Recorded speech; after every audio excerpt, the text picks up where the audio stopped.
पंजाब के पास एक ऐसा पक्षी है जो शक्ति, साहस और गर्व का प्रतीक है। नॉर्दर्न गोशॉक एक्सिपीटर जेंटिलिस, जिसे स्थानीय रूप से बाज कहा जाता है। ये पंजाब का आधिकारिक राज्य पक्षी है। ये पक्षी एक जंगल का शिकारी है। ये घने वनों में रहता है, खासकर शंकुधारी, पर्णपाती और मिश्रित जंगलों में। आमतौर पर खुले स्थानों और जंगल के किनारों के पास। ये यूरोप और उत्तरी एशिया में व्यापक रूप से पाया जाता है और इसका आहार पूरी तरह शिकारी अंदाज। नॉर्दर्न गोशॉक मुख्य रूप से पक्षियों और स्तनधारियों को खाता है, लेकिन ये सरीसृपों और छोटे अकशेरुकी जीवों का भी शिकार कर सकता है।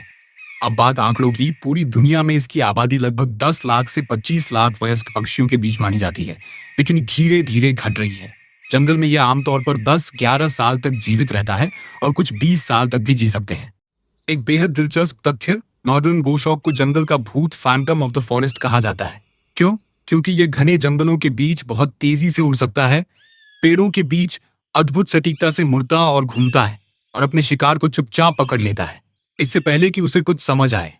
इसकी कहानी और भी खास है। पंजाब में बाज का संबंध सिख इतिहास से गहराई से जुड़ा है और ये गुरु गोबिंद सिंह से जुड़ा माना जाता है, इसलिए ये शक्ति, वीरता और शाही गरिमा का प्रतीक बन गया। लेकिन सच्चाई थोड़ी दुखद है। आज के समय में ये पंजाब में बहुत कम दिखाई देता है और पिछले 2 दशकों से इसकी कोई आधिकारिक रिकॉर्डेड साइट ही नहीं हुई है। तो याद रखिए बाज को, ये सिर्फ एक पक्षी नहीं बल्कि पंजाब की आत्मा का प्रतीक है।